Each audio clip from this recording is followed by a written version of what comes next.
Welcome to my channel again, the episode number 156. Let's start. Aditya ceiling की ओर देख रहा था और मनाली फ्लोर पर।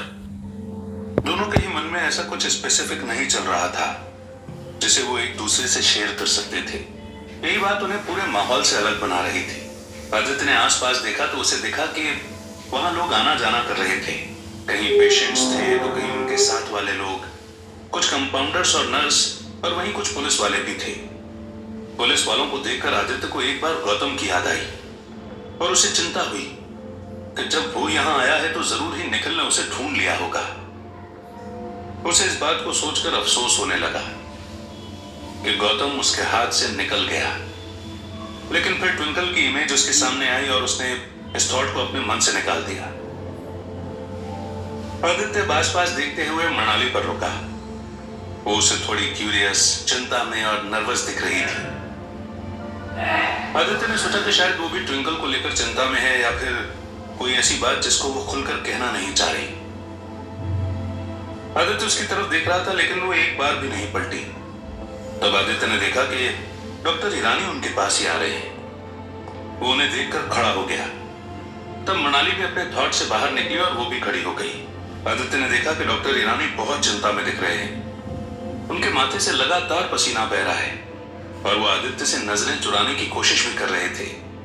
तब आदित्य ने पूछा, क्या हुआ डॉक्टर, आप इतने नर्वस क्यों दिख रहे हैं? आदित्य की इस बात को सुनकर डॉक्टर ने अपने लैब कोट की जेब में से रुमाल निकाला और फिर उससे अपना पसीना पोंछा। फिर उन्होंने थोड़ा हिचकते हुए कहा, Aditya, I don't know how should I से दिस, बट बात यह है कि जिस पेशेंट को तुम मेरे पास लेकर आए हो उसकी हालत ऐसी है जैसे मैंने आज तक नहीं देखी। उसके साथ करीब 20 बार रेप हो चुका है। आंखों में बियर डाली गई है और प्राइवेट पार्ट पर तो कांच के टुकड़े भी मिले हैं। जिसने भी ये किया है उसने ये डिसीजन ले रखा था कि उनकी वजह से कभी भी ये लड़की अपनी जिंदगी को नॉर्मल नहीं कर पाएगी। उनकी इस बात को सुनकर आदित्य गहरे सदमे में चला गया। अब वो हर उस चीज को इमेजिन कर पा रहा था जो डॉक्टर ईरानी ने अभी कही थी। उसे अपने शरीर के अंदर खून उबलता हुआ महसूस होने लगा। उसे इतना गुस्सा आ रहा था कि वो पूरे हॉस्पिटल को एक पंच में ही तोड़ सकता था। इन ख्यालों की वजह से आदित्य आगे कुछ नहीं कह पाया। और तब मनाली ने पूछा, तो क्या डॉक्टर उसकी कंडीशन ट्रीटेबल नहीं है? अब ये तो मैं अभी डिफाइन नहीं कर सकता क्योंकि मेरे लिए कोई भी झूठी उम्मीद देना बेकार ही रहेगा। मैं तो अभी तक इस बात को सोचकर हैरान हूं कि वो अभी तक जिंदा कैसे है। लेकिन ये अच्छी बात भी है क्योंकि अगर वो जिंदा है तो दर्द सह लेगी और अगर दर्द सह लेगी तो ट्रीटमेंट की वजह से जल्दी ठीक होने की होप है। हम एक बार उससे मिल सकते हैं डॉक्टर? हाँ, वो अभी होश में है लेकिन कुछ भूल नहीं रही है। आप ट्राई कर सकते हैं, डॉक्टर ईरानी ने कहा। इस बात को सुनकर मनाली के चेहरे पर थोड़ी सी स्माइल आ गई और वो पलटकर आदित्य की तरफ देखने लगी। आदित्य अभी भी वैसे ही नम होकर खड़ा था जैसे कि वो एक अलग ही जोन में हो। मनाली ने आदित्य को हाथ लगाया और थोड़ा सा हिलाया तो वो अपने जोन से बाहर आया और उसने हैरान होकर मनाली की तरफ देखा। तब मनाली ने उससे पूछा, आदित्य, हम चलें ट्विंकल को देखने? आदित्य ने कुछ कहा तो नहीं, बस गर्दन हिला दी। मनाली और डॉक्टर ईरानी ऑपरेशन थिएटर की तरफ मुड़े पर एक दो कदम ही चले थे कि तभी मनाली ने पीछे पलटकर देखा कि आदित्य अपनी जगह से 1 इंच भी नहीं हिला है। उसे समझ आ गया कि आदित्य इतने दुख में है कि वो कुछ समझ नहीं पा रहा। वो उसकी तरफ बढ़ी और उसके हाथ को पकड़कर हल्के से खींचते हुए उसे ऑपरेशन थिएटर की तरफ ले जाने लगी। आदित्य के पांव भले ही हॉस्पिटल के कॉरिडोर में चल रहे थे लेकिन उसका मन हॉस्पिटल के अंदर बिल्कुल भी नहीं था। आदित्य के मन में बस यही चल रहा था कि उसकी एक गलती कितनी बड़ी साबित हो गई। वो सोचने लगा कि काश वो उस दिन ट्विंकल को सुशील के साथ अकेला न भेजता। काश वो ट्विंकल को उस प्लान के लिए चूज ही नहीं करता और काश वो सुशील पर शक ही नहीं करता। इन सारी बातों के गिल्ट ने उसे एक गहरे समुद्र में डुबो दिया जहां से वापस आना उसके लिए मुश्किल ही नहीं, नामुमकिन था। आदित्य जब चल रहा था तो उसे अपने आगे मनाली के लंबे घने बाल दिख रहे थे। उसने सोचा कि वो भी अब उस समुंदर से आदित्य को बाहर नहीं निकाल सकती। चाहे वो कितनी भी कोशिश कर ले, इस गिल्ट और इस थॉट से वो कभी भी उभर नहीं पाएगा। आदित्य ने अपने थॉट्स पर थोड़ा कंट्रोल रखा और उसने सोचा कि अभी के लिए थोड़ा स्ट्रांग रहना पड़ेगा ताकि वो ट्विंकल को फेस कर सके। यही बात सोचकर वो अपने कदमों से खुद को चलाने लगा और इस बात को समझकर मृणाली ने एक बार पलटकर उसकी तरफ देखा। उसे समझ आ गया कि आदित्य अब अपने जोन से बाहर आ चुका है, इसीलिए उसने उसका हाथ छोड़ने की कोशिश की, लेकिन आदित्य ने उसके हाथ पर ग्रिप बना रखी थी, जिसकी वजह से उसका हाथ छोड़ना मुश्किल था। मृणाली ने इस बात को समझकर अपना हाथ वैसे ही रखे रखा और कुछ 2 मिनट बाद ही वो ऑपरेशन थिएटर के बाहर पहुंच गए। तब डॉक्टर ईरानी उनकी तरफ पलटे और उन्होंने कहा, अंदर जाने के लिए आप दोनों को नर्स गाउन और मास्क पहनना पड़ेगा। आप इस कैबिन में से पहले चेंज कर लीजिए। डॉक्टर ईरानी ने इतना कहकर ऑपरेशन थिएटर के पड़ोस वाले कैबिन में इशारा किया और आदित्य और मृणाली वहां अंदर चले गए।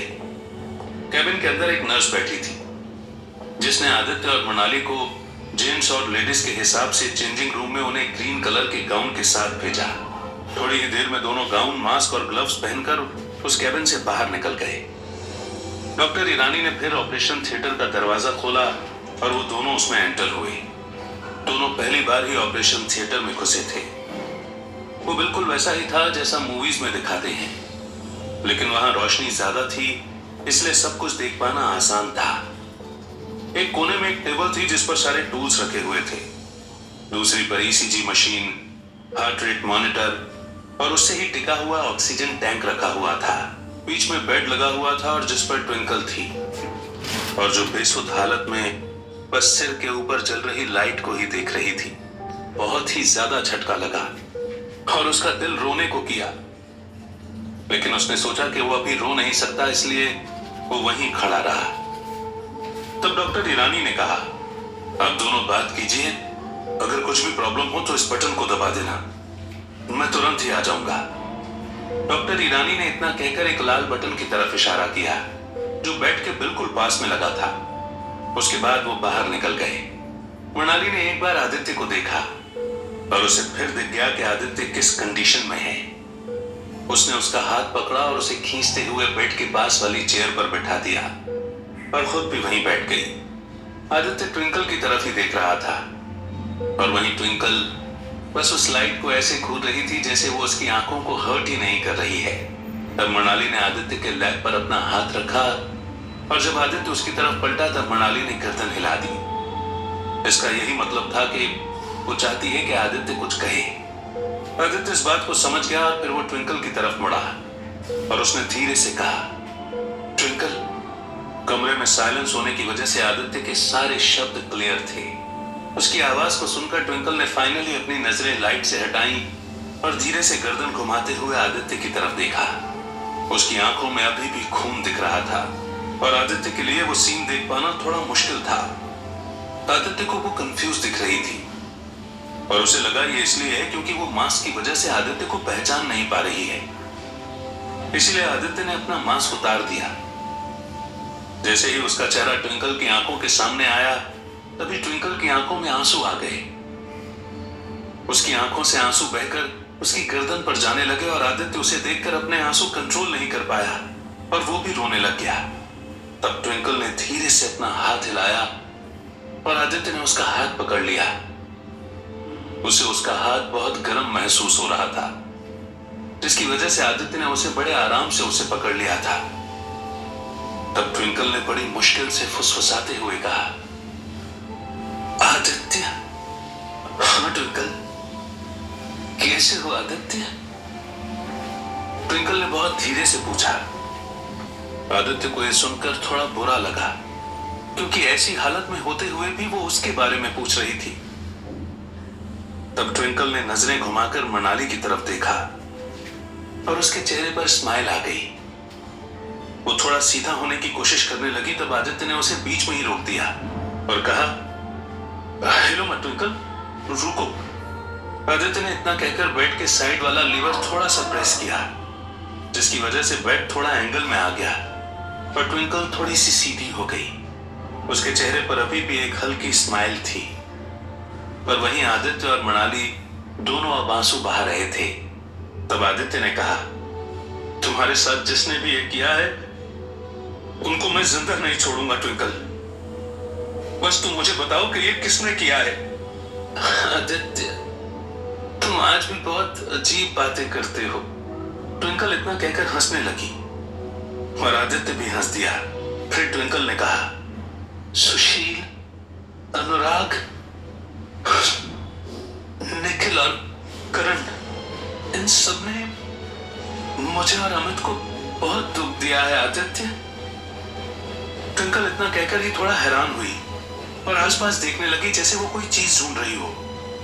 लेकिन उसे जब कुछ नहीं मिल पाया तब वो आदित्य की तरफ पलटी और उसने उससे पूछा, अमित, अमित कहाँ है आदित्य? क्या वो दूसरे थिएटर में है या फिर कहीं और? मुझे उससे मिलना है, उसको एक बार बुला लो। ट्विंकल की इस बात को सुनकर आदित्य ने अपनी नजरें झुका ली। उसे समझ नहीं आया कि वो उसे क्या रिप्लाई दे, मगर उसे पता था कि वो ट्विंकल को ना तो झूठ बोल सकता है और ना ही उससे सच छुपा सकता है।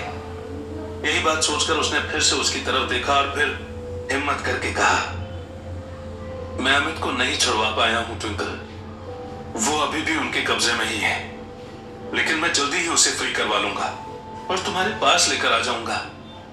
तुम बस आराम करो, बाकी मैं सब संभाल लूंगा। आदित्य की बात सुनकर ट्विंकल ने एक बार फिर से अपनी नजरें लाइट पर टिका ली और आदित्य को समझ आ गया कि वो बहुत निराश है। लेकिन फिर भी उसने कुछ नहीं कहा और वो बस फिर से नजरें झुकाकर बैठा रहा। उसके मन में उन चारों के लिए गुस्सा आ गया और उसने फैसला किया कि अब चाहे वो लोग उसके असली कल्प्रिट्स हो या नहीं, उन्हें अब मरना ही पड़ेगा। Thank you for hearing. Thank you very much. The episode is very much interesting.